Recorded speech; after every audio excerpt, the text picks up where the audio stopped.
Start off. So for me, I just try not to think of the expectations that other people put on me. At the end of the day, I'm human. I mean, the sprint events, we're always so close. We're separated by hundredths of a second.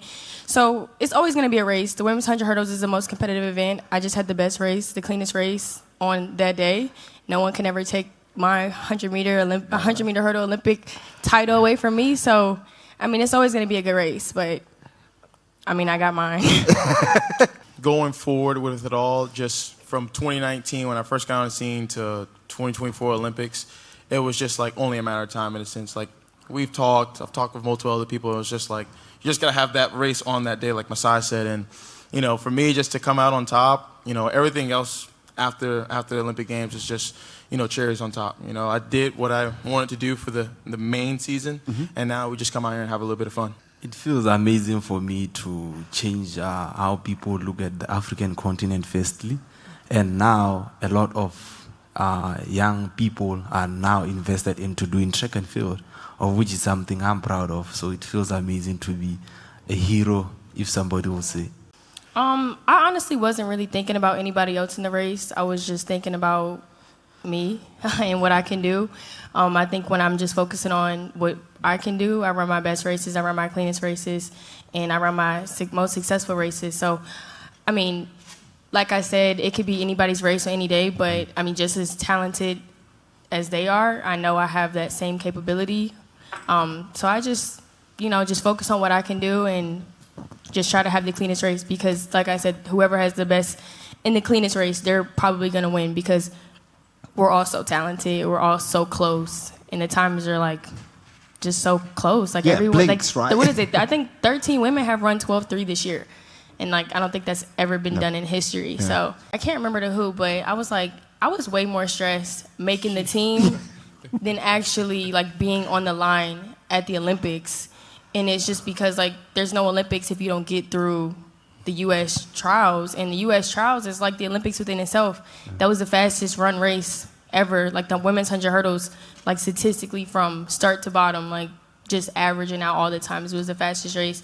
So for me, it was just like, it's stressful because if I don't do what I need to do, then I'm not going to be on the team. But I just try to hone in and just understand, like, get through these 10 clean so that you can be on that flight to Paris. And, I mean, I did just that. Definitely for U.S. trials, just make the team. As Masai said, the fastest competition happened at U.S. trials between myself running 86, Freddie Crittenden running 92, and then Daniel Roberts rounding out the field at 12:96. So you think if you didn't run 12 that day, you got left at home. And I think at the time when U.S. trials and everything was going on, I think we left 4 people. We had 7 people total, so we left 4 people at home in the top 10 in the world. So it just shows you how crazy deep we are in USA hurdling. But definitely turn the page, go into Paris, win. It didn't matter what time was ran, it didn't matter how it was ran. The main goal was just get to the finish line for everybody else. And like you said, we've had a lot of conversations. The world record will come. Now it's just piecing together races, working on what you're going to do for next year, figuring out what you like, what you don't like, what works, what clicks, and then, you'll have plenty of shots at it. 100. We all know how I feel about the 200, but next year, God's will, I'm going to work towards having a better attitude and work ethic towards the 200. Do you want to give some advice about that 200? I need some. I'll give some advices there and Yeah. I mean, for me, I've made a couple technical changes. So traditionally, shot put, you start with both feet facing the opposite direction you want to throw. I've rotated a little bit to the right and added a lateral step. And more recently, in the last couple meetings, have dropped that right foot back as well. So I'm angling 45 degrees out and making, making that same lateral step. So the goal is to throw farther while minimizing room for error and inconsistencies. So it's a bit of towing the line, because if I want to really swing for the fences, you can occasionally have far throws, but at the expense of consistency. And I like to think that consistency is what wins championships. And so that is still kind of a cornerstone of my performances is usually I'm pretty consistent and not quite as erratic as some throwers. So that's something that I factor in, but it keeps it exciting. That's the biggest thing with the technical change. After having done this for 20 years, I find myself, if I'm making a major technical change, excited to go to practice, excited for the next throw, and that in itself is a win. When I jumped, I was so happy, and I have a lot of emotions, really, because I broke the record, holds that 37 years, and I was, oh my God, I did it for my people, really. But after that, I have 1 week, I cannot do anything, really. I just run in a little bit, and I watch Mondo, and he have, okay, world record, and I was, oh gosh, really? But it's motivated to me that it's possible. Yeah. It's really possible. Do you ever, when you nail it in training, have you thrown further than the world record? Yeah, I have. Unfortunately, I don't throw as far in training as I used to when I was younger, but almost a good problem to have. When I was younger, like around pre-2021, 2022, I used to throw farther in training, but it was extremely frustrating because you're throwing farther in training and it's not showing up in the meets. And so I like where I'm at now, more so that it's a good feeling going into the meet, knowing you're going to throw farther than you've been in training. And so that's a level of confidence, and yeah, much more frustrating to the struggles that I had pre-world record, because I had 6 meets where I would have guaranteed that I was going to get the world record, and I didn't get it. And so that was a bit of, just mentally frustrating, thinking, I know I can do it, I'm going to do it, and then you come up short.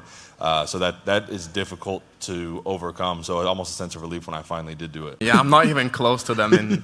I think I'm 7 centimeters behind you in the high jump.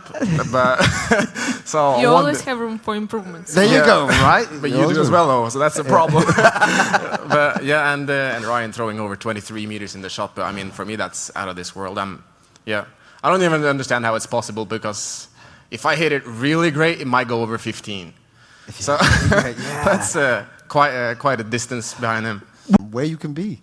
Yeah, I think what makes it exciting is that we come out of our lanes and anything can happen. So, for the crowd, I think it's just, there's a lot of variables that can come into play with our distance. I think, slightly longer than 800, and a little bit more tactical, but also pretty fast and pretty hard. So, yeah, I would say it's the perfect distance. It's obviously depends on the circumstance. It's a good position to be in, because you can kind of more dictate what's going to happen and how the outcome is.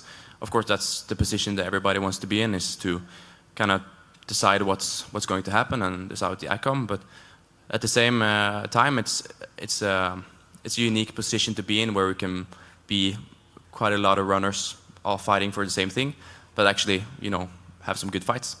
So I think that's everybody wants to see, and I think we're all excited to do our best and win tomorrow. I'd add to that, just to, you got to find the fun in it, especially when you're at a younger age. I feel like so much of track at that age can be like, you can overinflate it a lot of the time, because you're still like a teenager or something, trying to figure out a lot of things. And track, especially at that age, I think should just be more of a fun thing that you enjoy, versus like something that you're going to be like constantly stressing over. And I think that's what it was for me, and it's kind of what helped me like learn to love it a lot, and really continue to want to get better in it, was just because I early on found a really good love for it and had a ton of fun in it. So just make sure you're enjoying it first. I personally think all of us here have done the same thing, which is just race a lot when you're growing up and learn what kind of works for you, because what works for one of us here doesn't work for everyone. Yeah, exactly. Figure out your strengths, your weaknesses, and put yourself in those positions as much as possible, because winning is a skill, it's an art, and I think it's really important to put yourself in those positions, no matter the level of competition. So yeah, get in the races and find out who you are as a 15 guy. And kind of what you mentioned, I've built a really good 5K base this year, relative to my previous years, and I think that's evident in my 1500. I feel like I've always had a lot of speed, a really good turnover. It's been my strong suit, and so this winter that was a big factor, and it's stayed a factor all through this build-up, and I think it's evident in my progression. What's the best quality that Jakob has, in your view, Josh, and vice versa? For you, Jakob, what's the best quality Josh has? Who's going to go first? I I can go first. That's Go fine. ahead. Stress sense, I would say, is probably his best quality. That would be number one. Sorry, I didn't hear it. Stress sense. Okay, I was thinking about that. I would probably say, performance or making 100% when it matters. I think that's important for us. I think Josh has been doing that since at least the Tokyo. So being able to, make your best race when it really matters is important.